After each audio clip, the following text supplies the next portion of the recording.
Hey friends, welcome back to my YouTube channel. In this video tutorial, I will show you how to send a doodle on Instagram or how to send a drawing on Instagram. So here follow the steps. So open Instagram app, then tap on this message icon at the top right. Then select a person to which you want to send a doodle. Now you can see this give icon. So tap on this give icon and then here search for doodle. You can see so many doodles over here. So I am selecting this doodle to send this to that particular person. See, the doodle has been sent.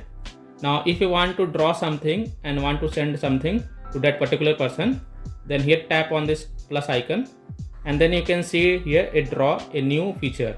So tap on this draw option and then from here you can draw anything of your choice and then tap on this give icon and you can see that the doodle has been sent.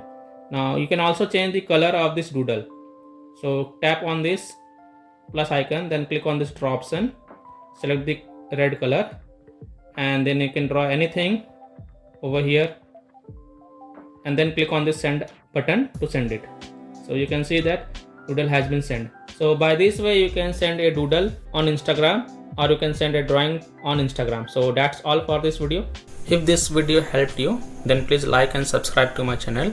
Share this video and hit the bell icon to get the latest updates. Thank you.